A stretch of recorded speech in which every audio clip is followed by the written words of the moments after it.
In this video, I'll talk about the 8 ways to judge values. Squinting is not the only way to judge values. There are many other ways, and I'll show you when to use them. And it's in my book, the art instruction course, Color and Light, on Amazon. Squinting is the most common technique for determining values. And since it restricts the amount of light entering the eye, it darkens the picture, and it also obscures colors and details which require light to be seen.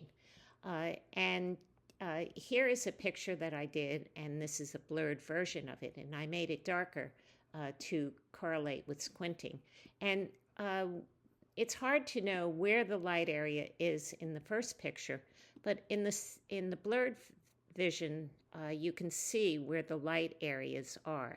And you can see that the pots and the flowers connect.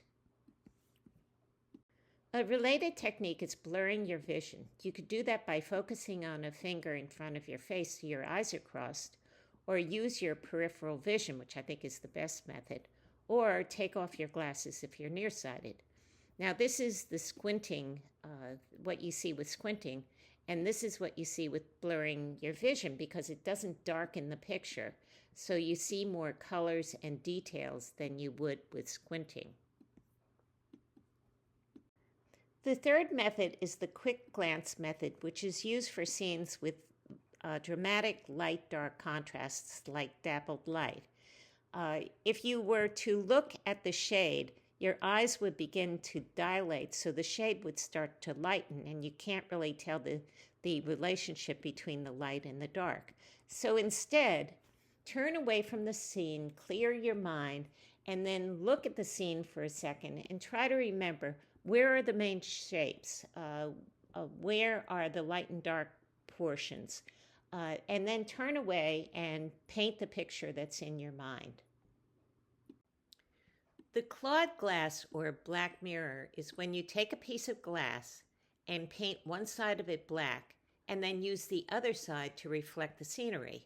It's similar to this window where the inside is dark.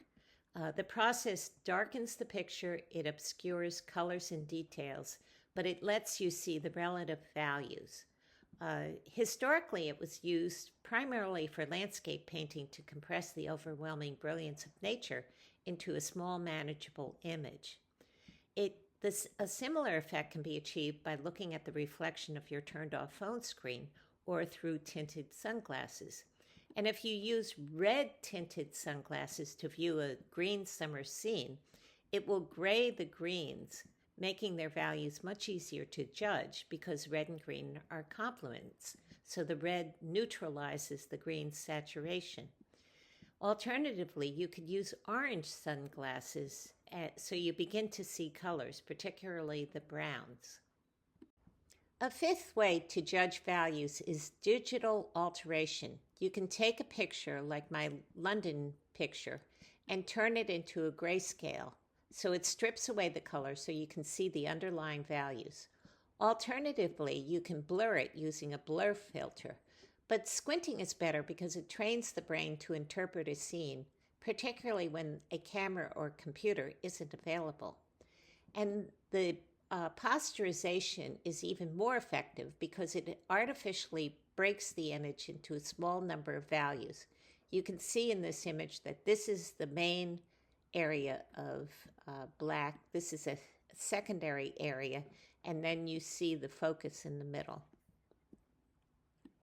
I took my original drawing and posterized it, and I think you can see that there is one main area of darkness here, a smaller area over here, and they're connected by bridges that lead the eye back and forth. And then the focus is evident in the background. Examining a scene on land in Moonlight is a natural way to observe values with almost no color interference because the light is of so low intensity. And with dim illumination, the human eye sacrifices sharpness and color perception for sensitivity to light. And you can look at the scene during the day to firm up the colors and details. The seventh method is hand calibration. That is, extend your arm and compare the values in the scene directly against your own hand. Since your hand is always available and its local color remains constant, it's a reliable portable measure to test values.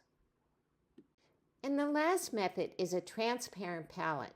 You can apply a value scale on one side of the palette and then mix colors on the other side to match the specific value. Alternatively, you can lift it up and look at a scene through the palette and then compare paint on the palette to the scene so you can get a precise match.